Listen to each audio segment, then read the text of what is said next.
15 वाला मैच आपकी जिंदगी का सबसे बड़ा मैच है। 15 वाला मैच चाहिए आगा जी, 15 वाला मैच चाहिए। आ जाइए, ले मेरा, ले पकड़ के झूल ले मैच समझ के। घोप घोप। और भाई हरामजादा फरहान, वो डॉक्यूमेंट्री का क्या हुआ? सीजन 2 कब आ रहा है? फरहान भाई, इस बार बुमराह को छक्के मार के ना पूरी 32 घंटे की फिल्म बनाएंगे इंशाल्लाह। बनाओ फरहान भाई, 32 घंटे की बना ही दो।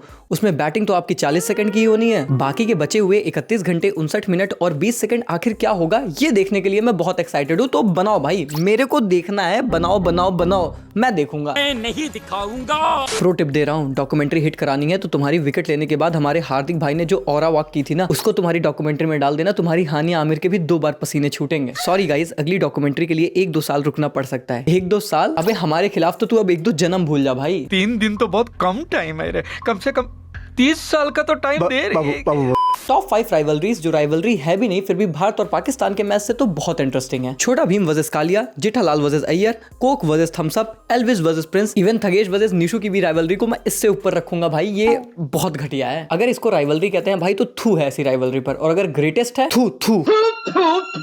भाई मुझे तो सबसे ज्यादा बुरा उन लोगों के लिए लग रहा है जो लास्ट 3 दिन में इतनी हाइप बना रखे थे सोशल मीडिया पर कि भाई ये मैच तो बहुत ट्रिकी होगा। अरे तुम समझ नहीं रहे हो, तारीख आएगा, हमारी तारीख निकाल देगा। 5 स्पिनर्स हैं पाकिस्तान के पास, कंडीशंस का उन्हें ज्यादा पता है, ये है वो है, फलाना ढमकाना। अरे 5-5 रीजंस लोगों ने बकायदा दिए हैं कि क्यों उन्हें लगता है कि इंडिया इस मैच को हारेगा, और पाकिस्तान तो भाई तारीख के आते संग ही खत्म कर देगा सब हमें। फिर हमने पाकिस्तान को ऐसा होता है कि हॉटस्टार वाले भी कह रहे हैं कि हाईलाइट हमारे यहाँ डालें या फिर सीधा आपकी वेबसाइट पर। भाई ये चीजें इतनी बढ़ गई थी कि मेरे से रहा नहीं गया, और कल मैच के पहले हमने सुबह वीडियो डाली जिसमें मैंने बोला कि भाई कोई राइवलरी नहीं है और इंडिया बहुत स्ट्रॉन्ग फेवरेट्स है, और प्लीज भाई ये 2-4 खिलाड़ी ऊपर नीचे होने की वजह से ना इन सब लोगों के चक्कर में मत पड़ो कि भाई पाकिस्तान बहुत तगड़ा कॉम्पिटिशन देगा तो ये हो जाएगा तो वो हो जाएगा। मैंने आप लोग को बहुत क्लियरली बताया था कि जो लोग ये कह रहे हैं या तो उन्हें क्रिकेट की घंटा कोई नॉलेज नहीं है, और या फिर वो PR कर रहे हैं ताकि थोड़ा सा हाइप भी तो बने इस मुकाबले का, वरना क्यों देखोगे आप एक तरफा सड़ा हुआ 2 कौड़ी का गिरा हुआ मुकाबला।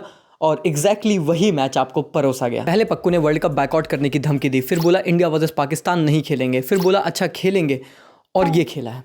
इससे बढ़िया तो भाई बैकआउट ही रखते तुम। और अब मुझे ये भी समझ में आया कि इन्होंने इस मैच को खेलने के लिए ICC से ज्यादा पैसे की डिमांड क्यों की। जाहिर सी बात है भाई, जिस तरीके से खेले हैं इनकी आवाम इनकी गांड न तोड़ देगी, अब उसकी मरहम कराने के लिए पैसे तो चाहिए होंगे। हेलो बाबर सलमान, ऐसा करो वर्ल्ड कप ट्रॉफी चुरा लो। क्या मतलब जैसा गांड तोड़ देगा?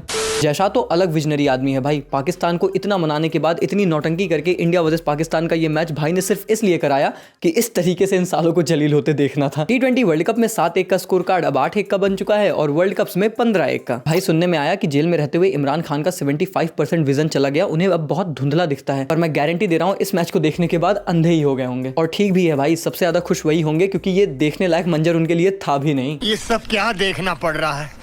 अच्छा है मैं अंधा हूँ। देखो भाई, मैंने कल भी आपसे यही बोला था, मैं आज भी आपसे यही बोलूंगा कि India versus Pakistan greatest rivalry तो छोड़ो, कोई राइवलरी अब है ही नहीं। ब्रॉडकास्टर्स और मीडिया वाले इसे भले चाहे जितना हाइप करें, पर ये रियलिटी आप जितनी जल्दी समझ जाओ उतना बेटर है, क्योंकि इस मुकाबले में भी भारत ने पक्कू की बैंग बैंग करके एग्जैक्टली दुनिया को यही दिखाया। क्या हुआ इस पूरे मुकाबले में, चलिए जानते हैं आज की वीडियो। मैच शुरू होने के आधे घंटे पहले ही पाकिस्तान ने ऐसा डिसीजन लिया कि मैं समझ गया था कि हमारा पगला पक्कू ही आया है, ये कोई और नहीं है, ये मैच हम ही जीतेंगे। बस एक ही तरीका है पाकिस्तान के इस मैच जीतने का, वो है बारिश।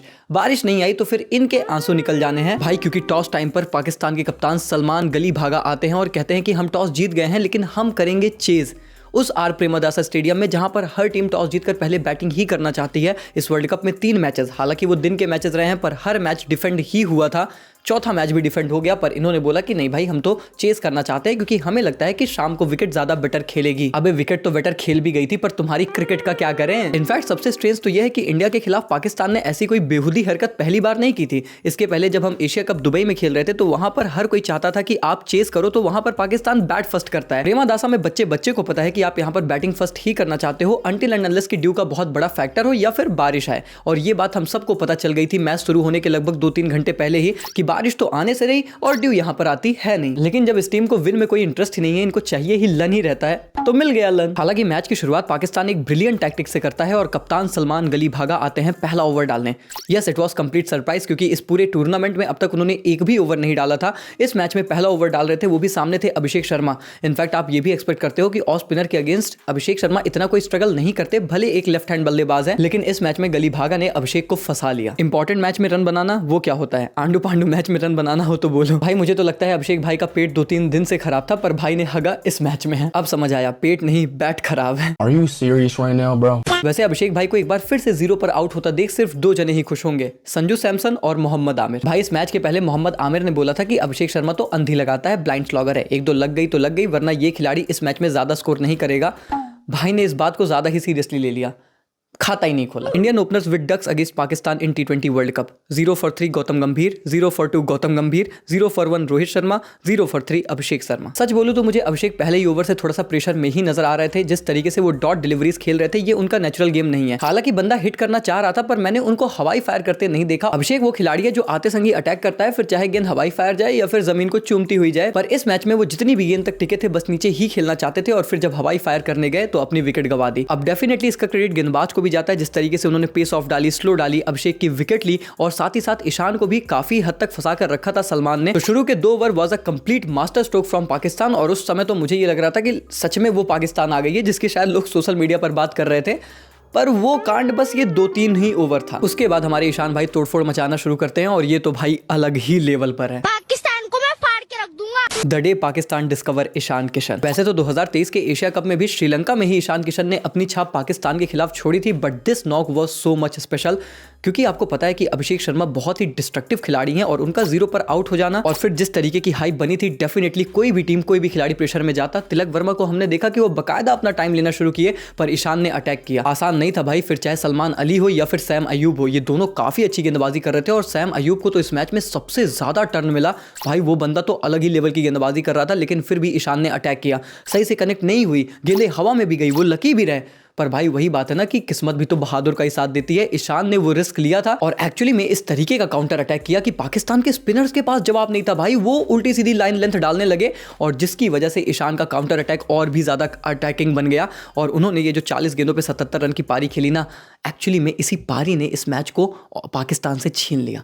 उसके बाद जितना भी आपने देखा है वो सब कुछ फॉर्मेलिटी थी। इस एक पारी ने ही हमें इतना आगे इस मैच में ढकेल दिया था ना कि उसके बाद तो रियलिटी ये है कि हमारे बल्लेबाजों ने कुछ खास ज्यादा किया नहीं। Middle order run of ball खेल कर गया है, फिनिशर्स भी थोड़ा बहुत इधर उधर फिनिश किए हैं, थैंक्स टू शाहीन शाह अफरीदी का वो सोफे का 20वां वाला ओवर। वरना असल मायनों में जो पूरी कहानी रची थी ना, वो ईशान किशन की 77 की नॉक नहीं रची थी, क्योंकि इसने कॉन्फिडेंस डाल दिया कि भाई साहब कितने भी स्पिनर्स ये खिला लें, क्वांटिटी ओवर क्वालिटी कभी नहीं हो सकती। और मैं तो कहता हूं कि ईशान के इस पारी की असली वैल्यू ना हमें उनकी पारी खेलते हुए भी नहीं समझ में आया। असल में जब वो आउट होकर चले गए और हमारे दूसरे बल्लेबाजों ने पारी खेलना शुरू किया, तब हमें समझ में आया। जिस तरीके से तिलक वर्मा ने 24 गेंदों पे 25 बनाए, सूर्य कुमार यादव जो कि अच्छी फॉर्म में रहे हैं, उन्होंने भी बस 29 गेंदों में 32 रन ही बनाए। हार्दिक कुंफू पांड्या, पहली बार ऐसा हुआ था कि T20 क्रिकेट में वो गोल्डन डक पर आउट हुए थे। इन सब की स्ट्रगलिंग नॉक ने ये चीज हमें बताई कि ईशान किशन की ये पारी हमारे लिए कितनी ज्यादा जरूरी थी। मल्टीटास्किंग बंदा है, मतलब एक तरफ साउथ अफ्रीका को मैच जिता रहा है, दूसरी तरफ इंडिया को मैच जिता रहा है, और फिर और पैसे कमाने के लिए मैच के पहले गाना भी गाने लगता है। हनुमान काइंड और ईशान किशन दोनों अलग अलग होते हैं क्या? दोनों अलग अलग होते हैं क्या? अब मैच कमजोर टीम के खिलाफ था तो हम आसानी से जीत गए, इसलिए मैं तिलक और सूर्या भाई को तो ज्यादा कुछ कहना नहीं चाहूंगा, पर भाई उनकी रन बॉल एक समय तो मुझे थोड़ी सी टॉर्चर जैसी फील हो रही थी।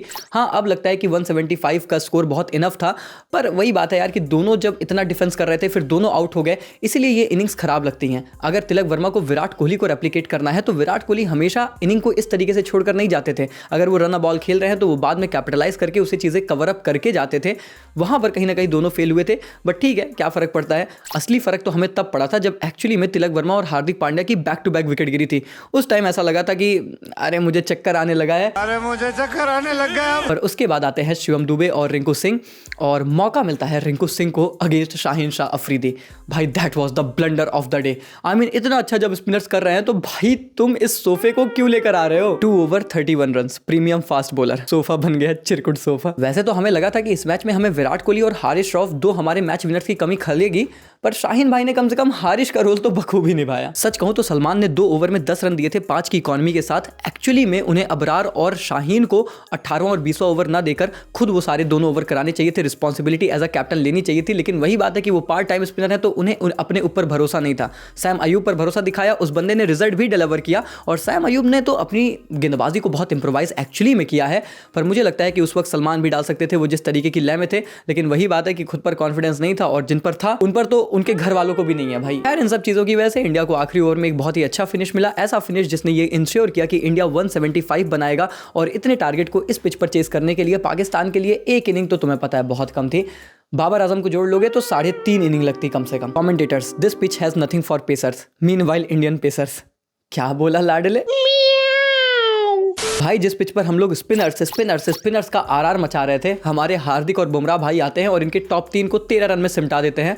वो भी कह रहे थे और भी वालों बताओ कब आ रही है नई डॉक्यूमेंट्री। गंदी टीम, घटिया प्लेयर्स और बेहुदे शॉट सिलेक्शंस। अब मैं तुम्हें लॉजिक बताऊं तो एक्चुअली में पाकिस्तान को ये लगा कि स्पिनर्स को तो बहुत मदद मिलेगी, इनके पेसर्स डालने वाले हैं, इनको कैपिटलाइज कर लेते हैं, रन बना लेते हैं, नहीं तो फिर बाद में हमारे लिए चीजें मुश्किल होगी। लठ गाड़ने गए थे, लठ अंदर तक लेकर आए हैं। अब हरामजादा फरहान की तो डॉक्यूमेंट्री आने से रही, पर बाबर भाई आपका क्या, इंडिया था इसीलिए जाने दिया, जिम्बाब्वे होती तो सेंचुरी होता। क्या कर सकता हूँ यार? भाई मैं सीरियस होकर एक बात कहना चाहता हूँ, इस घंटे के किंग का सबसे हाईएस्ट अचीवमेंट यही है कि हमने इसे विराट कोहली से कंपेयर किया। और शायद विराट कोहली के करियर का सबसे बड़ा डाउनफॉल ये है कि उन्हें बाबर आजम से कंपेयर होना पड़ा। भाई अगर आप बड़े प्लेयर हो ना तो आपको बड़े मौकों पर परफॉर्म करना पड़ता है। कल के मैच में आप बैटिंग करने आते हो, आपकी टीम के 6 रन पे 2 विकेट हैं और उसके बाद 13 पर 3 हो जाते हैं। उस वक्त आपको रिस्पॉन्सिबिलिटी लेनी थी, आपको बड़ी पारी खेलनी थी। लगभग वैसा ही सिनेरियो था जो विराट कोहली के लिए मेलबर्न में आपके अगेंस्ट आया था और विराट कोहली ने मैच विनिंग नॉक खेली थी। और आपने क्या किया, सबने देखा। Babar Azam last 5 T20 innings versus India 10, 14, 0, 13, 5 runs 42, strike rate 113, average 8.4। कभी कभी तो मुझे सीरियस डाउट होता है कि पाकिस्तान की टीम में हमारा असली स्पाई हारिश रौफ था या फिर बाबर आजम है। हम इस बंदे को विराट कोहली से कंपेयर कर देते हैं। विराट कोहली के रिटायरमेंट के टाइम के लास्ट 5 T20 पारी उठाकर देखोगे ना तो वो है 4, 82, 60, 35, 57। कहाँ है कंपैरिजन? विराट कोहली वो खिलाड़ी है जिसको मैंने हमेशा इन आर्क राइवल्स के अगेंस्ट परफॉर्म करते देखा। चाहे जो फॉर्मेट हो, चाहे जो कंडीशन रही हो, बंदे ने हमेशा अपनी टीम के लिए मैच डिलीवर किए हैं। और इस बंदे को मैंने आज तक कभी पाकिस्तान को इंडिया के अगेंस्ट मैच जिताते देखा ही नहीं। तो भाई ये कंपैरिजन तो मतलब